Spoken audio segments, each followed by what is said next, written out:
Sans doute la parodie d'air de Gilles fredonnée par l'ivrogne l'a-t-il guidé par le bras, car par osmose le voici gamin un matin détaré.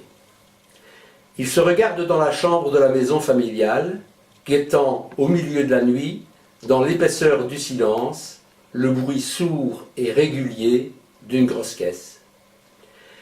La vibration n'est au début perceptible que par les seuls initiés, comme si les pulsations cardiaques de la nuit se mêlaient aux battements de son propre cœur.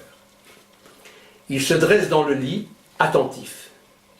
Il doit être sûr que son ouïe ne le trahit pas.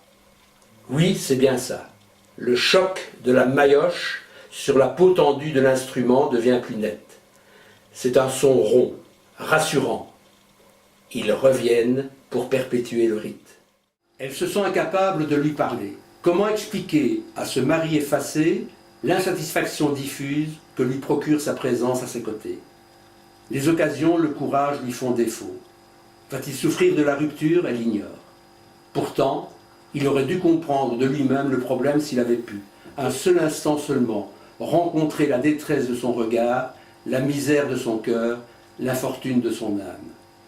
Plus l'intimité les dévoilait, plus elle a ressenti l'incongruité de leur union, le malentendu endémique qui les opposait. Gilbert est l'exacte réplique de l'opinion commune, celle qui obtient le plus gros pourcentage dans les sondages.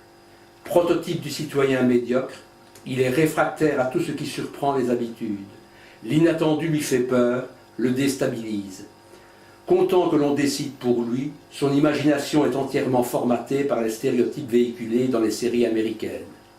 Gilbert est gentil et affable. Le conflit le met mal à l'aise. Cependant, il est prêt à hurler avec les loups contre le marginal si cela doit conserver la tranquillité publique. La contrariété l'indispose, les difficultés le rebutent, il cherche moins à plaire qu'à ne pas déplaire.